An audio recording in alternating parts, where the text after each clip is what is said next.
Hello dear students, once again we are at the beginning of your prelims which is there, and along with prelims comes the immense ocean of your self-doubt and have I done enough, what else should I be doing, these kind of questions which are there.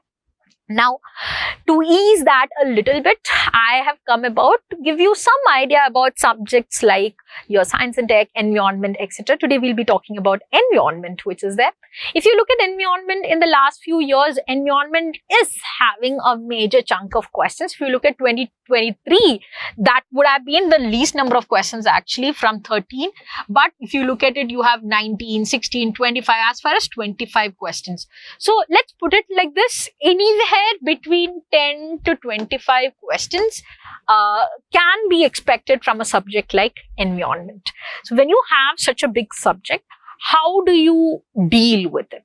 And this is where we come in with the idea that not all the areas of environment are going to be equally important.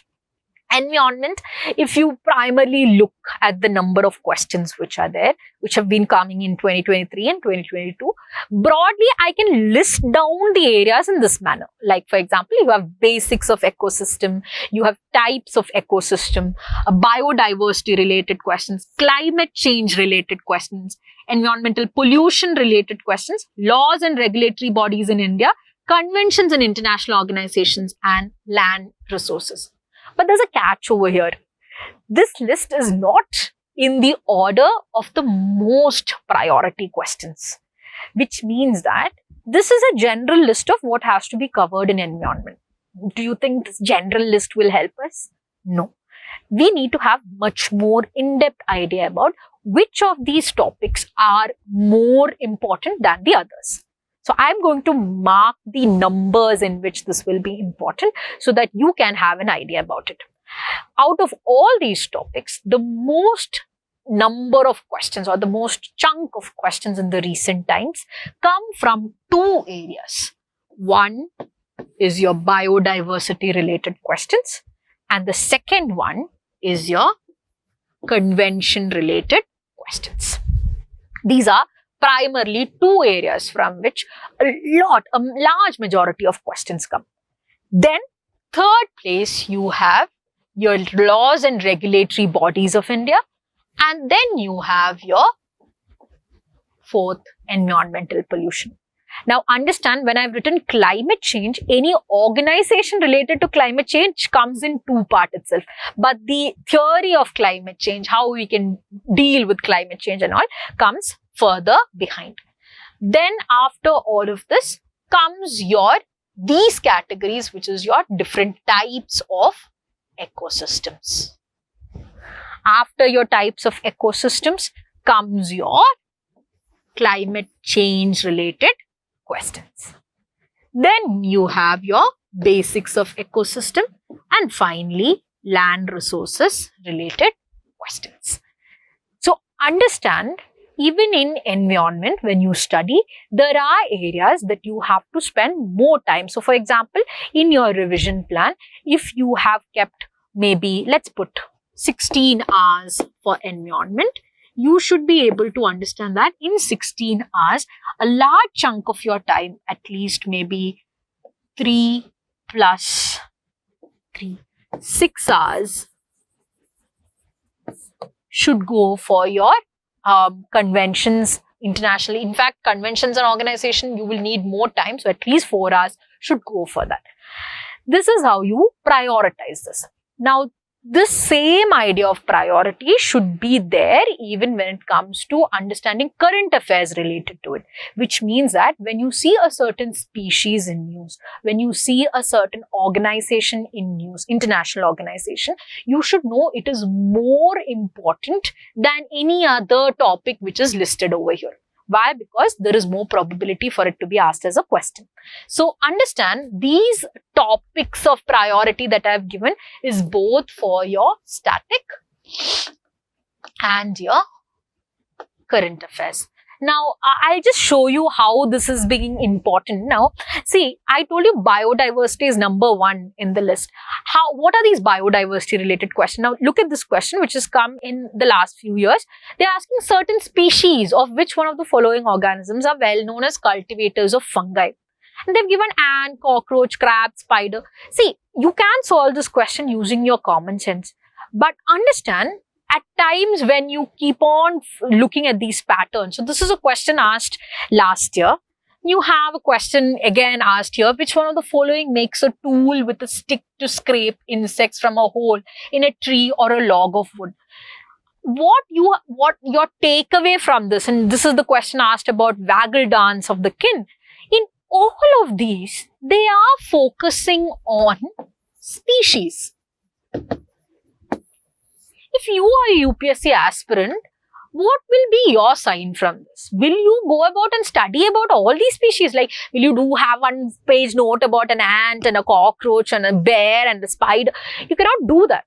But what you can do is maybe understand that species are important.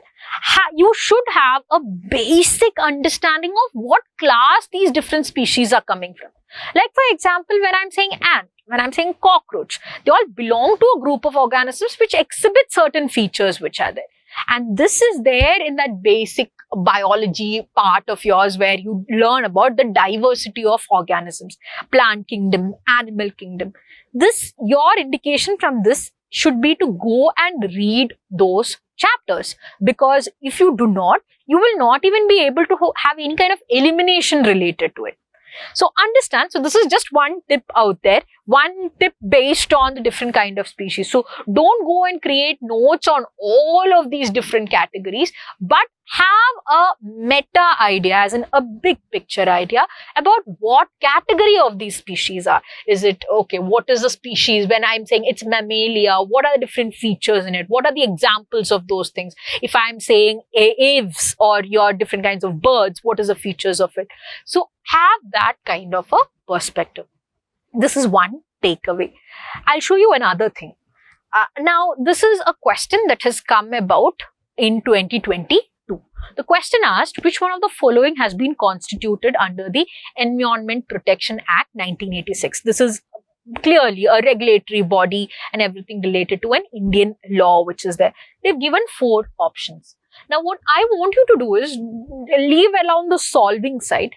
Now, this is a question that has come about in 2019.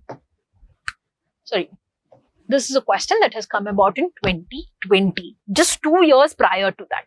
Question reads, 36% of India's districts are classified as overexploited or critical by CGWA. CGWA was formed under the Environment Protection Act. And then you have a third statement. If your preparation was rooted in your previous year questions, you would have seen this question already in 2020. And when you had applied or when you had done your question in 2022, you would have been easily able to solve this. That is your Central Groundwater Authority. What I'm trying to show you over here is, when it comes to preparing subjects like your environment and your science and tech, etc., and specifically subjects like environment, you should have a very clear perspective when it comes into what are the micro topics under each list. So, for example, when I'm saying biodiversity is important, you need to know the basic understanding of species. Out of this itself, the Indian species that are always popular. Now, which are the Indian species? I'll just let you in on it. You have the tiger, elephant, rhino, your black buck. These are species, the dugong. These are species that are always important for us. So now what happens is, you have to be prepared full-fledgedly on those. Just like, for example, you have to know, okay, what is the life cycle of an elephant like? What is the life cycle of a tiger like? Then comes the importance where Indian species which are traditionally important, as I just mentioned, and And then comes the Indian species, which are current affair oriented important. We know for a fact that the cheetah, which is there, is going to be current affair. In terms of current affair, it's going to be a very major species that questions can be asked about.